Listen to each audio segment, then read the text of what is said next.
I was asking you before about potential cooperation between the United States and Syria, but the problem that many would have with that is the continued allegations of human rights abuses by your government. Now, just today, we have a new report from Amnesty International about Sadaya prison, human slaughterhouse, they call it, 5,000 to 13,000 detainees hanged in mass hangings there, horrific conditions, trials of blindfolded prisoners, 1 to 3 minutes in length, no lawyers, secret, all in secret. This would, on its face, be contrary to every aspect of international law. Yeah. What do you know about what's going on in that prison? Let's first of all talk about the first part of your question, which is the problem for the United States to open a relation with Syria regarding the human rights. I would ask you, how could you have this close, very close relation, intimate relation with Saudi Arabia? Do you consider beheading as a human right criteria? Yes, but I'm not interviewing the King of Saudi Arabia right now. I'm interviewing you. Yeah, and I know, I'm asking you about reports of human rights abuses in your prison, in your country. You own the question, I own the answers. So that's my answer. So when you answer about Saudi Arabia and your relation, you can put yourself in that position. Second, the United States is in no position to talk about human rights. Since Vietnam War till this moment, they killed millions of civilians. If you don't want to talk about 1.5 million in Iraq without any assignment by the Security Council. So the United States is in no position to say, I don't open a relation because of human rights, and they have to use one standard. This is first. The second part now. Yes. Now I can move to the right. That report, like many other reports published by Amnesty International, put into question the credibility of Amnesty International, and we never look at it as unbiased. It's always biased and politicized, and it's shame for such organization to publish a report without a shred of evidence. They said it's based on interviews. Interviews. What about the document? What about the concrete evidence? Not single interviews with 4 former prison officials and guards, 3 former Syrian judges, 3 doctors at the prisons. It means nothing. No, it's interview. No. When you need to make a report, you need evidence, concrete evidence. You can make any report. You can pay money to anyone, like Qatar did last year. They paid money for such a report, and they brought their own witnesses, and they made a report. The process, I want to just read you something from the report. The process of the hangings is authorized by officials at the highest levels of the government. Death sentences are approved by the Grand Mufti of Syria and by either the Minister of Defense or the Chief of Staff of the Army, who are deputized to act on behalf of President Bashar al-Assad. First of all, what the evidence? So this is first. Is it true or not? No, it's not true. Definitely not true. How do you know? Do you know what goes on in that prison? Have you been there? No, I haven't been. I've been in the presidential palace, not in the prison. So here you have a very disturbing report about something going on in one of your prisons. Are you going to investigate? So Amnesty International knows more about Syria than me, according to you. No, that's not true. No. They haven't been to Syria. They only base their reports on allegation. They can bring anyone, doesn't matter what's his title. You can forge anything these days. And we're living in a fake news era, as you know. Everybody knows this. So we don't have to depend on this. Second, you have to talk about reality. They said in their report that we made serial executions. Is that correct? Yes, mass hangings. First of all, execution is part of the Syrian law. If the Syrian government or institution wants to do it, they can make it legally because it's been there for decades. Secret trials, no lawyers? Why do they need it if they can make it legally? They don't need anything secret. Is that legal in your country? Yeah, of course it's legal. For decades since the independence, the execution, according to the law, after a trial, is a legal action, like any other court in many countries in this region. Will you allow international monitors to visit that prison and inspect and investigate these reports? It depends on the credibility of that organization, not anyone, because they're going to use this visit just to demonize the Syrian government more and more and more, like what's happening. this is not the first time that very serious human rights allegations have been made. Just last week, a woman in Spain, Syrian, filed a lawsuit accusing 9 of your senior government intelligence and security officials of human rights abuses. Her brother had disappeared in one of your prisons. You asked about documents. The lawyers who have filed this, accusing your government of human rights abuses, have collected 3,000 pages of evidence and over 50,000 photographs taken by one of your former government's photographers showing emaciated, tortured bodies in your prisons. Who verified the pictures? Who they verified that they're not edited and photoshopped and so on? Have you seen the photos? No, I didn't. Have you seen the photos? No. I saw some photos in previous reports, but it's not about the photo. How can you verify the photo? You have said that the... Do you have a photo? I do have the photos. Can you show it to me? Yes, I'll be happy to. Here. Okay. This photo, have you verified who are those?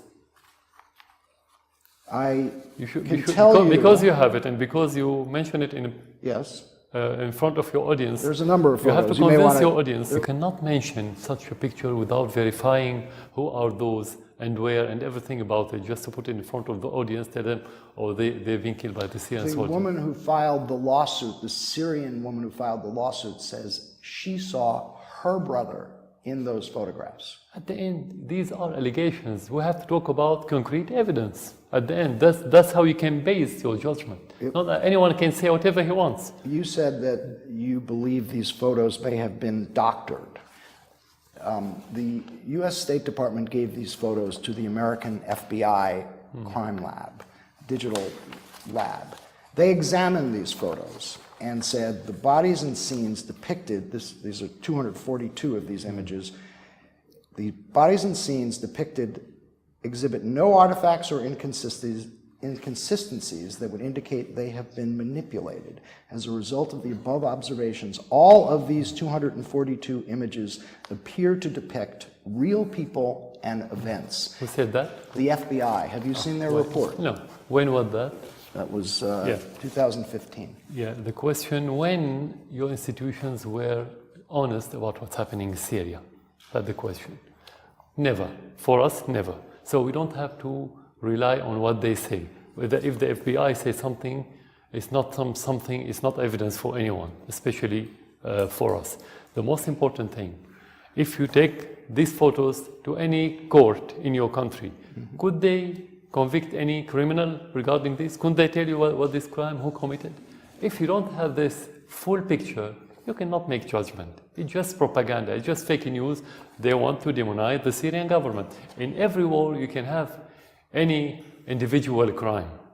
It happened all over the world, anywhere, but it's not a policy. But let me if I hear what you're saying, the FBI is just forwarding propagating propaganda. Amnesty International is propagating propaganda. Everybody is conspiring against the Syrian government. Why? Ask them. You're the one making the allegation. No, I'm not making an allegation. They supported the terrorists, and you go back to what they said. John Kerry, a few months ago, said, by his voice, that we were watching ISIS advancing, and we expected the Syrian president to make concessions. What does it mean? Obama said it in an interview, in one of his speeches, that the war on Iraq created ISIS. So who supported ISIS? We didn't create it. You created. The United States created all this mess. Who supported the rebels and called them moderate rebels while they became ISIS and al-Nusra in Syria? We didn't. So it's not conspiracy. These are facts. This is reality. We didn't give money. We didn't support these terrorists. Your country supported them. UK, France, publicly, and they said they sent armament. We didn't. So you can take that. It's not my allegation. It's your official allegation, including Joe Biden, the vice president of Obama. He said, about Saudi Arabia and other countries That's supporting Saudi this Arabia, extremism. but the United States. So if and it's allegation, it's their allegation. It's American allegation before it's been Syrian allegation. The United States and its coalition partners have been bombing ISIS in Iraq and in Syria. It's supporting the Iraqi army in its efforts to liberate Mosul from ISIS. How can you say that the United States is supporting ISIS? Can you explain to me how could they defeat ISIS in Iraq and ISIS was expanding since the American coalition started attacking in Syria? Now? It's been expanding. No, is it expanding now? It started shrinking after the Russian intervention, not the American one. How could they use our oil fields and export with thousands of barrel trucks to Turkey without being seen by your drones and by your satellites, while the Russians could be able to do so and attack them and destroy all their facilities? How? If this is cosmetic campaign against ISIS.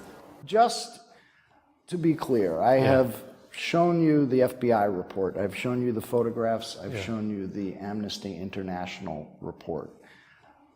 Will you cooperate in investigations to determine if these very serious reports are in fact true?